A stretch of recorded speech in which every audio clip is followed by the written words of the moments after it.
we are going to talk about how to backwards design a lesson plan cycle using state assessment guides as a starting point. I'm Amanda Hestall, and we're going to start with talking about why would we want to do this. The entire purpose of planning this assessment cycle is to prepare students for success on that end of course assessment from the state. And today we're going to be using Louisiana's biology end of course exam as a sample, but we also want to teach those reading and responding CCCS expectations and that citing textual evidence piece. These are the materials that you're going to need to be successful with this. I'll let you read over those. And as a note to a watcher, these are the assumptions that I have when I'm talking about how to do this, that you have fluency with those 4 things. So let's start with the first step. The first step is to actually sit down and complete the sample test item yourself. You need to keep a running log on the assessment of all the sub-skills that you needed to be successful at the task. You want to think metacognitively here and really outline, what did I need to do? What did I need to know to get to that next step? Also at the same time, not concurrently, but not simultaneously, but concurrently, have your students also complete the test item. You're going to use that as a pretest and a benchmark. Okay, the second step is sort of the bigger step, where you're going to create a skills analysis chart. You're going to sort the skills into 3 separate categories. Basic skills that just anybody would need. Those cross-content skills that can come from all sorts of different classes, and those content-only skills. Those content-only skills should be the largest section because those are specific, in this case, just to biology. Step 3 is you're going to evaluate the students' pretest results. Make sure you take those kids who don't have those basic level skills, connect them with the support staff at your school to remediate those. This is where you want to put kids in RTI for things like typing, for things like reading off a screen. You want to make sure that they can do that stuff before you attempt to teach them these skills. So step 4, get out that calendar. When you're going to plan when you're going to split up your lesson cycle to teach each one of your cross-content and content-only skills.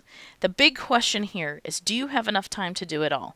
I promise you, if you plan carefully, you will. For example, for our sample plan, we've got 15 skills to teach in our table.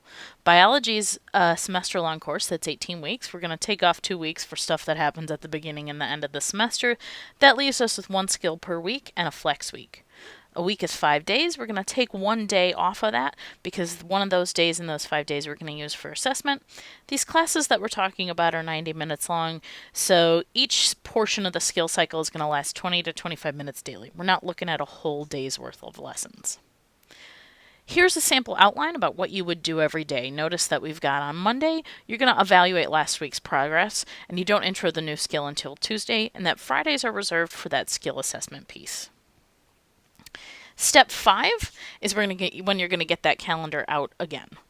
Okay, once you get that calendar out again, make sure you schedule your self-time for assessment evaluation so that you can have that ready for Monday, self-reflection on student progress, that's reflection for you on Monday evening, and schedule yourself time to plan and create those materials that you need to use.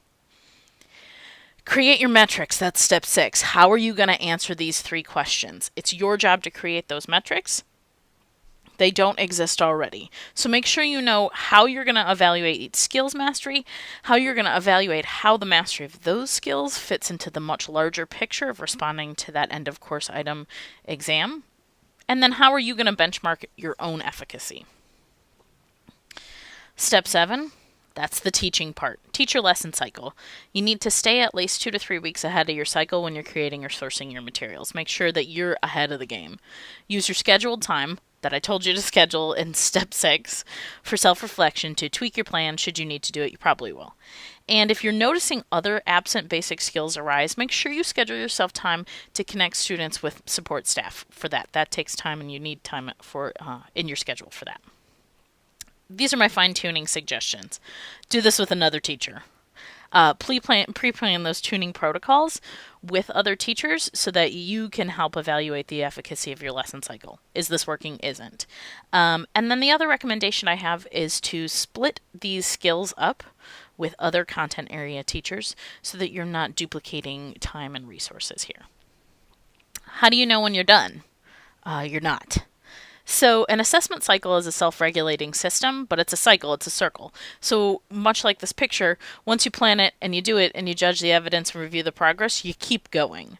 If you carefully plan the checkpoints, like I've set it up for you to do, the system's going to regulate itself, but you're never really finished. If you need more info and support, here are some additional resources.